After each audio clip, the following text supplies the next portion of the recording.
Ini saya bagikan ilmu mahal. Ini ilmu kesadaran. Dan itu harus praktek. Harus praktek. Ya. Oke, lanjut dulu. Ya, tetapi Allah memberi petunjuk kepada orang-orang yang dikehendakinya. Mengerti? Siapa akan dikehendaki oleh Allah? Yang punya kehendak dapat petunjuk. Bapak Ibu datang ke majelis taklim seperti ini karena punya kehendak. Ada yang dengarkan di TikTok karena punya kehendak. Karena sudah punya kehendak, pasti dikehendaki oleh Allah. Jalan-jalannya akan dibuka oleh Allah. Clear sampai sini?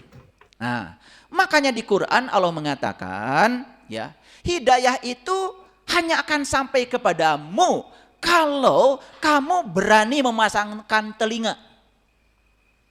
Alladzina yastami'unal qaul fayattabi'una ahsanahu ulaika hadahumullah ulaika hum ulul albab. Begitu kata Quran.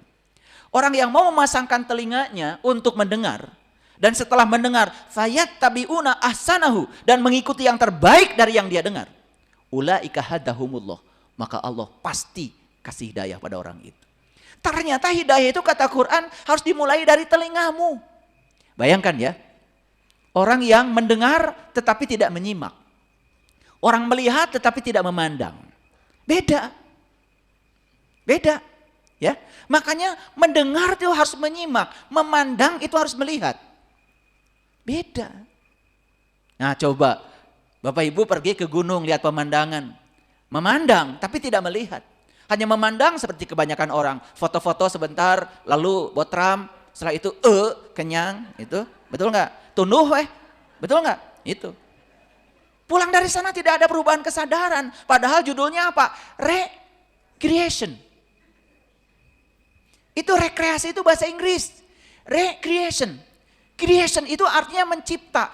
Itu ulang. Recreation mencipta ulang. Harusnya pergi habis pulang dari melihat pemandangan itu ada insight baru. Oh, saya tadi lihat pemandangan indah ya, melihat pemandangan dari atas gunung. Kenapa dari ketinggian selalu indah? Harusnya ada kesadaran. Maka di Quran banyak sekali cerita tentang gunung. Nabi Musa pun ingin melihat Tuhan, disuruh melihat gunung. Gunung itu apa sih sebetulnya? Gunung itu tempat melihat. Gunung itu tempat yang tinggi. Melihatlah kamu dari ketinggian kesadaran, dari ketinggian pengetahuan, dari keluasan pengetahuan, melihat di tempat yang tinggi, kamu tidak akan salah persepsi. Gitu nggak kalau pergi recreation itu? Iya. Makanya berulang-ulang pergi ke pantai, pergi ke gunung, wah beda nak. Betul nggak? Iya. Bedanya cuma perut aja jadi tambah tebel gitu, ya. Jadi kita tuh nggak ngerti rekreasi. Bagaimana mana Ibu? Rekreasi. Karena tidak pernah menyadari kata-kata itu. Lalu ketika dilakukan pun tidak ada kesadaran yang muncul. Recreation itu artinya mencipta ulang. Ini kehidupan saya gini-gini terus nih. Hasilnya begini-begini terus nih. Ya, saya harus recreation. Makanya disebut piknik. Betul nggak? Kita sedang mencari insight baru yang bisa mengubah kesadaran kita sehingga kehidupan kita menjadi lebih terbuka. Begitu. Gitu apa tidak? Ya tidak, saya juga tahu. Gak apa-apa. Ya. Dan Allah mengetahui orang-orang yang menghendaki petunjuk. Ini keren banget itu Allah. Wa huwa a'lamu bil muhtadin, dan Allah tahu siapa yang menghendaki petunjuknya dan siapa yang tidak. Orang yang menghendaki petunjuk, dia membuka diri dari kehadiran pengetahuan-pengetahuan baru. Tapi orang yang menutup diri, nah menutup bahasa Arabnya tutup, itu adalah kafir. Bahasa Inggrisnya cover. Jadi orang kafir itu bukan orang Kristen, bukan orang Hindu, bukan orang Buddha, bukan orang Konghucu. Siapapun manusia yang menutup diri terhadap apa yang disampaikan orang, tidak mau tahu terhadap pengetahuan baru, dia sedang mengkafiri dirinya sendiri. Paham? Iya. Makanya kepala saya terbuka. Kenapa? Karena saya tidak pakai tutup. Karena saya tahu tutup itu cover. Kalau saya pakai tutup, saya berarti orang kafir. Maka saya terbuka. tutup itu bahasa Inggrisnya cover. Nih, pada pakai tutup. Nah, cover. Makanya saya nggak pakai tutup karena saya terbuka. Saya terbuka terhadap pengetahuan baru dari siapapun datangnya, no problem. Karena ada kata-kata yang disampaikan di zaman para sahabat Nabi, jangan pernah melihat siapa yang berkata, tapi dengar apa yang dikatakannya. Makanya saya tidak alergi terhadap apa? Terhadap perbedaan. Karena keunikan itu adalah hadiah bagi dunia. Oke, sampai sini mengerti? Jadi oleh karena itu ya, kalau masih ada orang mempermasalahkan ya, ini orang bicara agama, nasabnya dari mana? Berlawanan dengan ayat ini. Hidayah itu tidak ada urusan dengan nasab. Bahkan Quran mengatakan, sesungguhnya kamu tidak akan dapat memberi petunjuk sekalipun pada orang yang dicintainya. Anak-anak saya tidak bisa berceramah seperti saya. Saya tidak akan paksa mereka menjadi pewaris ilmunya saya. Sekalipun saya mencintainya. Jadi kalau mau permasalahkan, ini Saiful Karim ini orang mana nih? Gitu kan. Ya, dilihat dari jenggot, gak ada. Kumis, gak numbuh. Betul gak? Betul gak? Bulu, miskin. Gak ada bulu. Nah,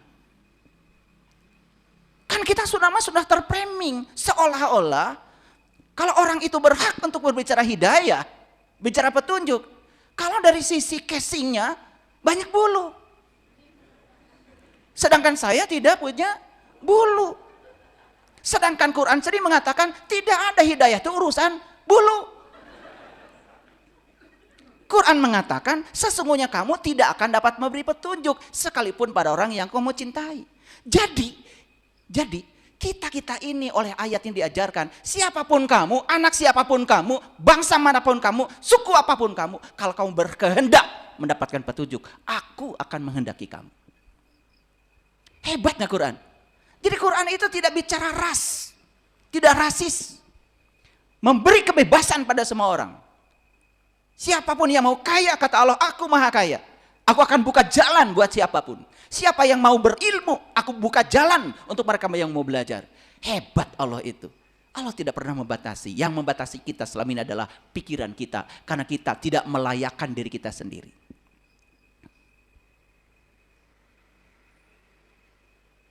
Ya. Kan santri itu tidak perlu pakai peci. Kesantrian itu bagi saya adalah akhlak. Tunjukkan akhlak kesantrian itu dimanapun. Santri bisa menguasai ilmu pengetahuan, menguasai matematika, menguasai IT. Kan selama ini disempitkan seolah-olah santri itu mereka yang hanya menguasai ilmu bahasa Arab. Sama seperti kata ulama. Ulama itu bahasa Arab, artinya orang yang ilmunya banyak. Ilmuwan itu bahasa Arabnya ulama.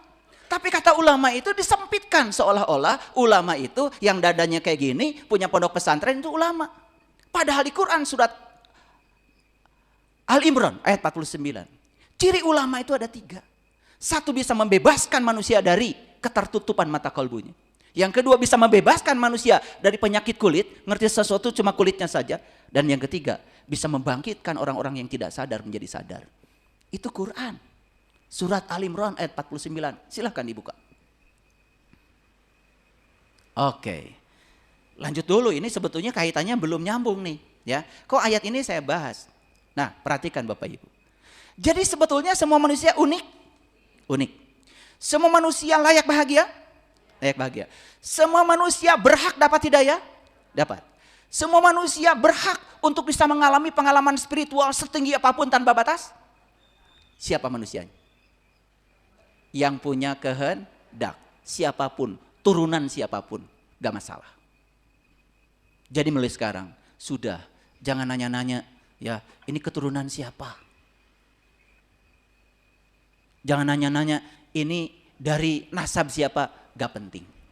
Karena itu berlawanan dengan Al-Quran surat Al-Qasas ayat 56 ini. Jadi, Allah membuka kebebasan buat siapapun yang ingin bersama dengan Allah. Siapapun yang ingin menuju Allah, silahkan. Maka orang yang berjalan menuju Allah di Quran disebut Bani Israel. Bani itu orang, Isra itu berjalan, El itu Tuhan. Siapapun bisa menjadi Bani Israel. Makanya yang diunggulkan oleh Allah dari segala umat adalah Bani Israel. Siapa Bani Israel? Bukan suatu bangsa di tempat sana. Bani Israel itu siapa saja yang mau berjalan menuju Tuhan pasti unggul. Masuk akal? Masuk akal. Maka di Quran dikatakan, ya Bani Israel, uzkuru nikmati Allah alaikum wa anni faddaltukum alal alamin. Siapapun yang berjalan menuju Allah pasti dapat nikmat. Siapapun yang dapat nikmat pasti unggul dibandingkan yang tidak berjalan menuju Allah. Clear sampai sini? Ini pengajian universal, pemikiran universal. Kenapa? Karena Islam itu rahmatan lil alamin. Makanya yang mendengar kajian saya, mulai dari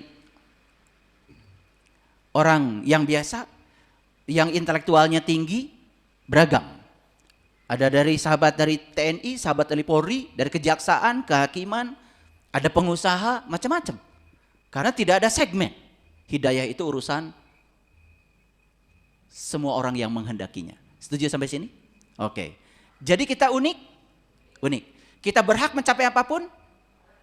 Ya, semua batasan-batasan kita buka sekarang. Oke, kalau gitu bisa lanjut. Bapak Ibu. Quran surat Al-Imran ayat yang ke-6.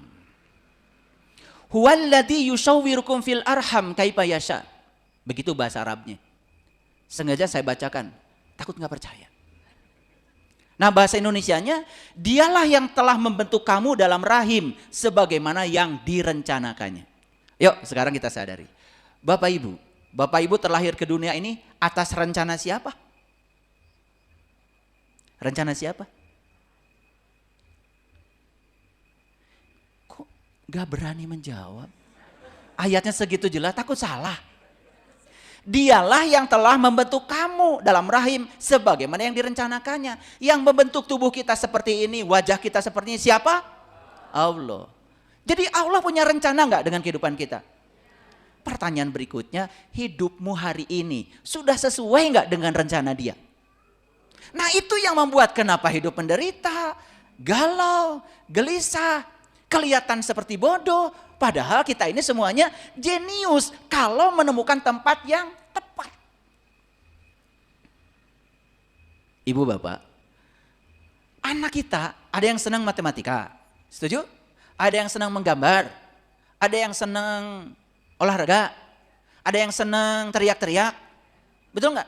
Ada yang tidak senang duduk, muter. Kenali.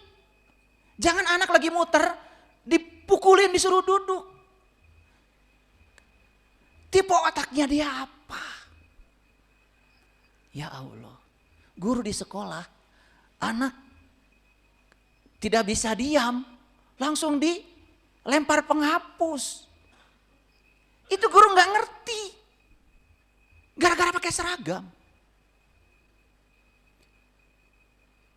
Nah, berat tuh jadi guru. Karena dia harus kenal masing-masing individu keunikannya apa. Kalau dia sedang ngajar matematika, anak itu tidak suka matematika, hormati ketidaksukaannya. Pernah nggak ada guru menghormati ketidaksukaannya? Enggak. Dipaksa supaya suka. Kalau tidak disebut nakal, dipanggil orang tuanya. Ini pendidikan macam apa? Jujur, saya tanya lagi. Jadi Bapak Ibu lahir ke dunia direncanakan siapa? Kok ragu-ragu? Direncanakan siapa? Oke. Kalau direncanakan oleh Allah, masa Allah melahirkan kita ke dunia tidak dibekelin apa-apa? Ya pasti dibekelin dong. Semua kita dibekelin Bapak Ibu. Luar biasa. Bahkan Allahnya sendiri ada di sini. Menemani kita, gak pernah jauh dari kita. Bukan sekedar dibekelin, kita ini ditemenin oleh Allah. Bahkan kata Allah, masalah yang kamu hadapi tidak usah khawatir, aku bersamamu.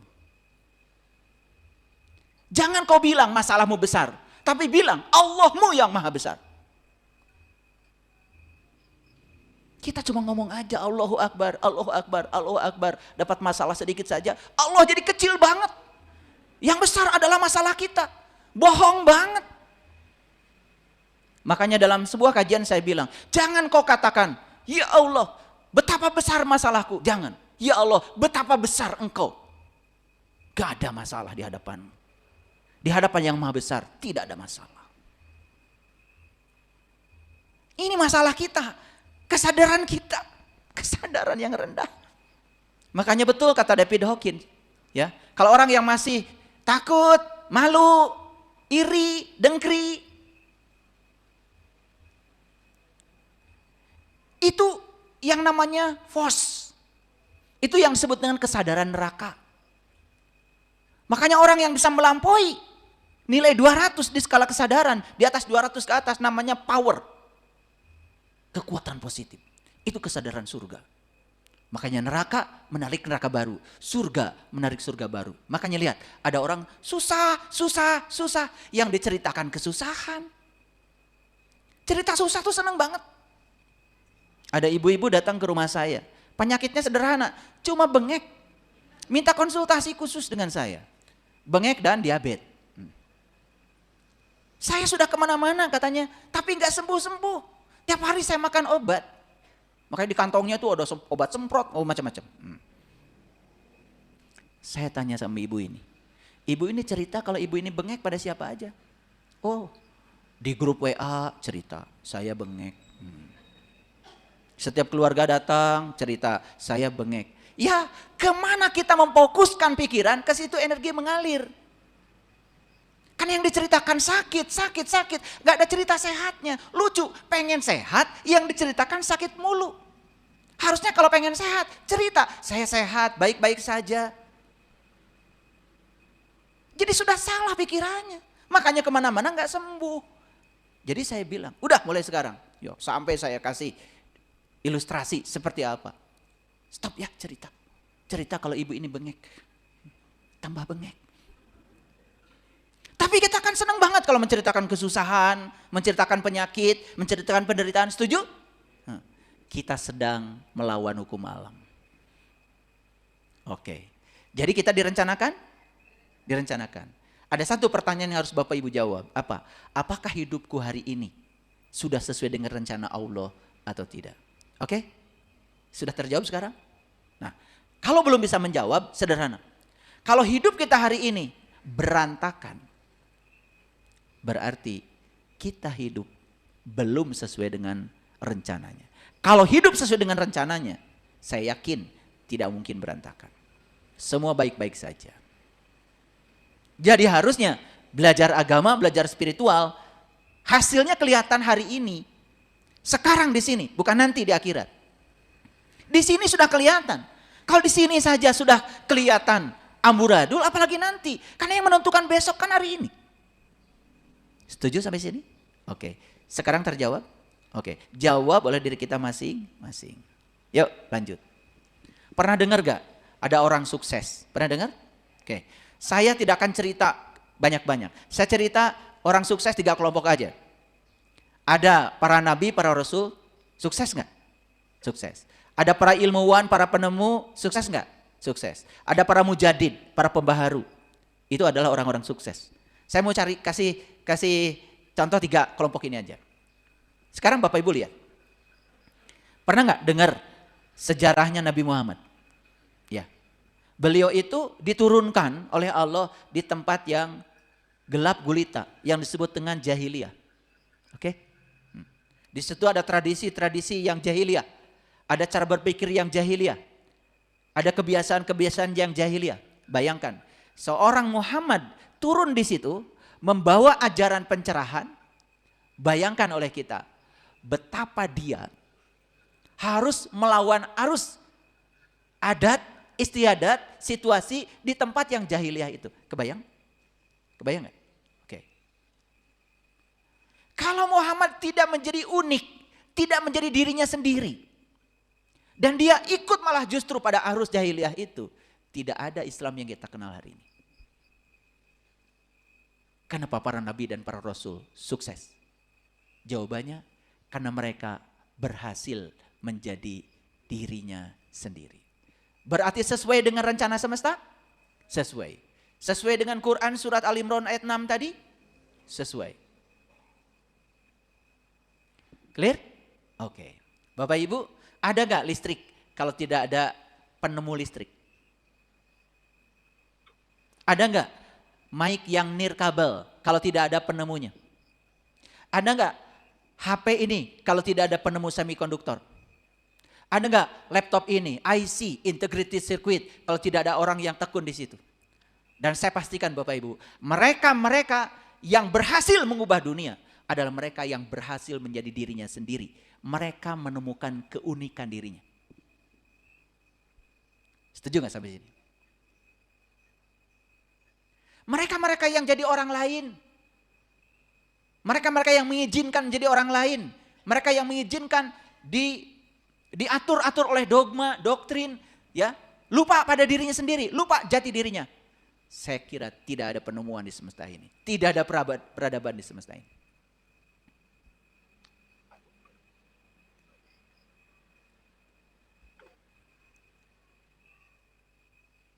Pernah dengar gak Imam Al-Ghazali? Pernah? Penulis buku apa itu? Kitab apa itu? Yang paling terkenal yaitu, ya, masternya buku kitab yang ditulis oleh beliau adalah Ihya Ulumuddin. Ihya itu artinya hidup. Ya. Ya, Ihya Ulumuddin itu berarti menghidupkan kembali ajaran agama. Kenapa? Saat itu beliau melihat ajaran agama itu mati. Bukan tidak ada yang sholat, bukan tidak ada yang haji, bukan tidak ada yang umroh, tetapi itu tidak membangun kesadaran. Maka beliau menulis satu kitab. Di zaman itu, kitab yang ditulis oleh beliau melawan arus. Tapi belum berani tampil ke permukaan, menulis kitab Ihya Ulumuddin. Itulah para mujadid. Kenapa mereka bisa membaharui semua yang salah? Karena mereka berani menjadi dirinya sendiri. Orang yang takut walaupun benar, memang mengatakan yang benar itu berisiko.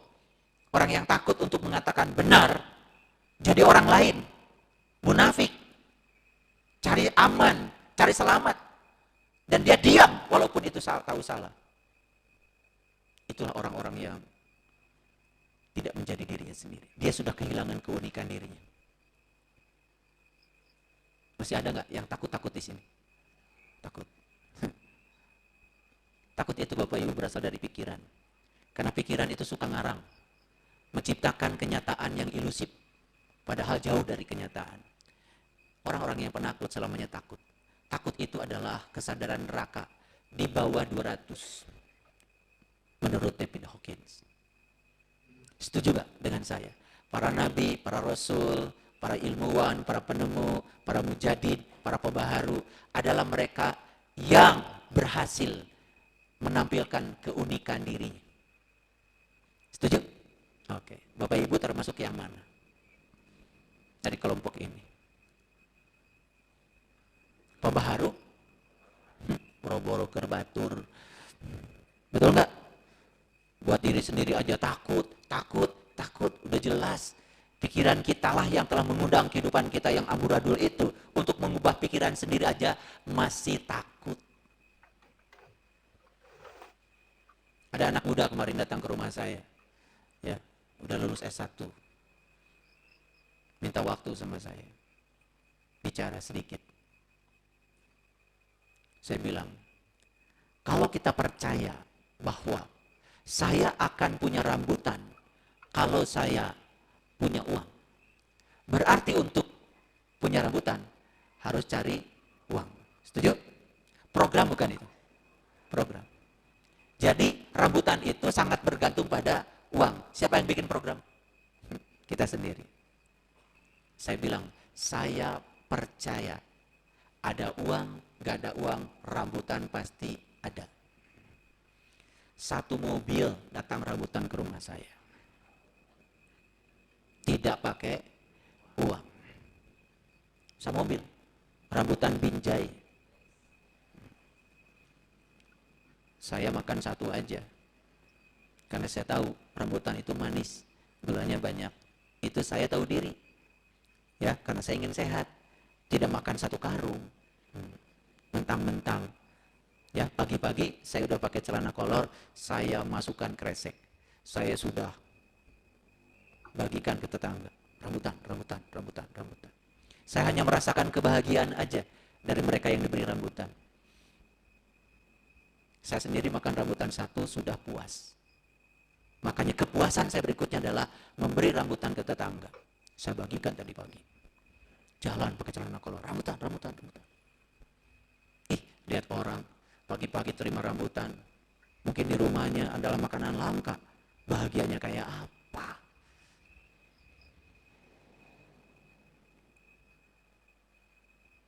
Jadi ada batasannya di sini.